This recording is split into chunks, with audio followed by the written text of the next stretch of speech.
Assalamualaikum warahmatullahi wabarakatuh. Kita bertemu kembali dalam materi akuntansi keuangan. Kali ini materi yang akan saya sampaikan adalah mengenai eh, penghapusan piutang. Mari kita mulai materi ini. Materi penghapusan piutang. Materi penghapusan piutang kita kenal dengan dua metode, yaitu satu metode langsung atau direct, yang kedua metode cadangan atau allowance. Nah, untuk metode langsung atau metode direct adalah salah satu cara untuk melakukan penghapusan piutang. Cara ini dilakukan dengan menghapus piutang pada pembukuan perusahaan secara langsung ketika perusahaan menetapkan piutang tersebut tidak dapat lagi ditagih oleh perusahaan. Singkatnya, perusahaan akan mencatat jumlah piutang yang tidak dapat diselesaikan hanya jika piutang sudah benar-benar tidak dapat ditagih. Piutang tak tertagih tersebut akan dihapus dan dicatatkan serta dibebankan pada perkiraan kerugian piutang. Penghapusan piutang akan dicatat pada kolom debit dan piutang pada bagian kredit. Kita mulai. Cara penjurnalan yang pertama adalah jika ada beban, maka jurnalnya adalah beban penghapusan piutang, kreditnya adalah piutang. Kemudian yang kedua,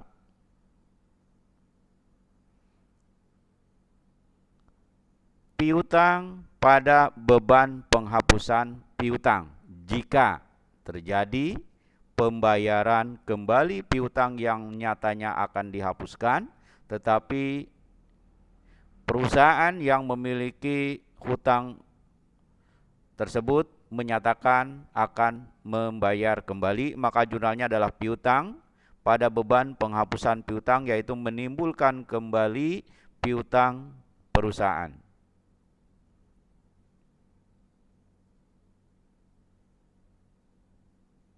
Saat klien menyanggupi pelunasan atau pembayaran piutang, yaitu piutang ada di debit, beban penghapusan piutangnya ada di kredit.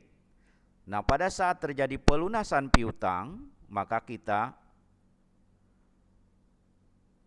jurnal seperti biasa, di mana kas pasti akan bertambah di debit dan piutang akan berkurang di kredit.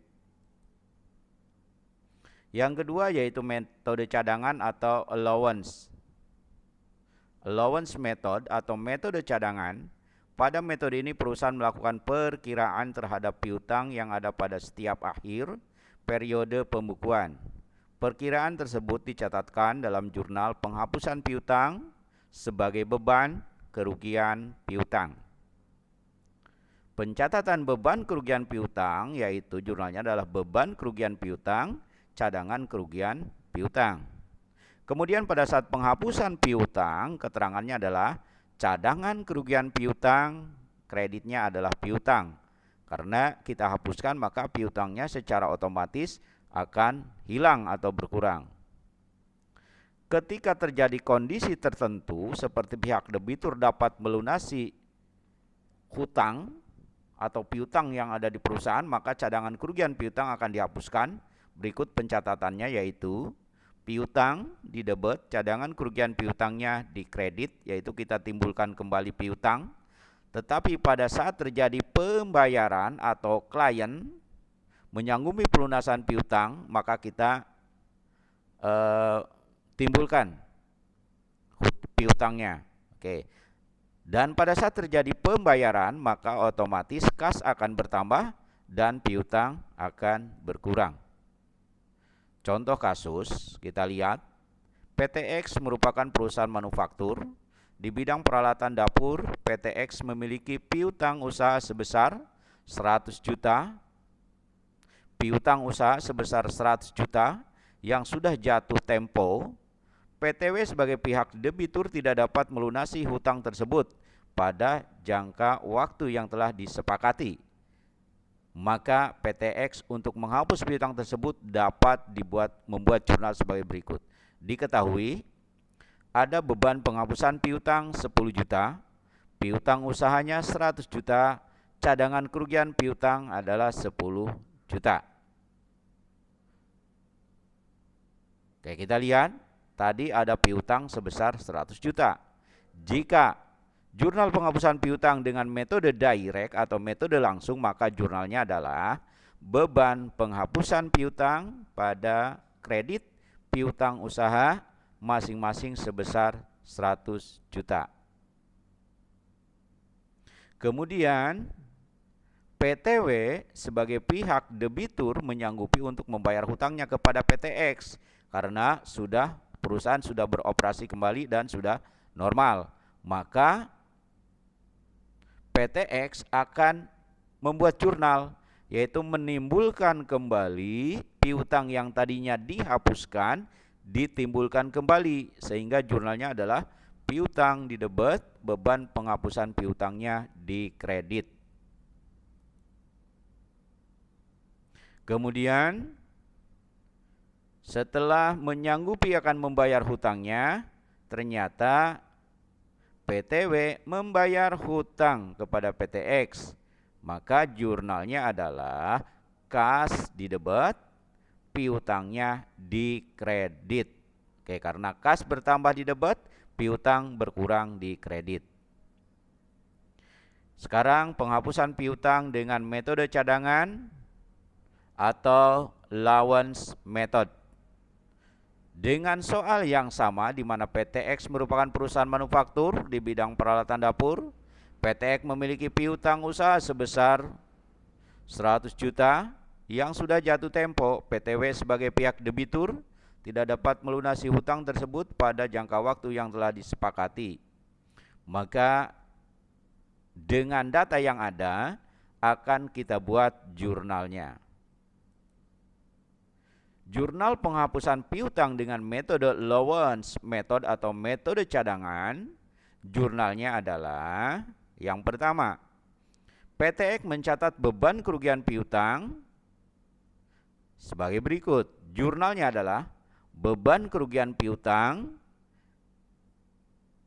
debit, dan kreditnya adalah cadangan kerugian piutang.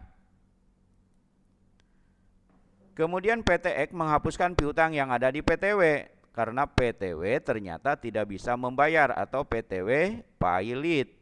Maka jurnal yang dibuat oleh PTX adalah di mana kita cadangkan dulu yang piutang tadi, kita cadangkan dulu, maka jurnalnya adalah cadangan kerugian piutang di debit dan piutangnya sendiri di kredit. Artinya kalau kita cadangkan ada kemungkinan piutang tersebut dibayar atau diterima.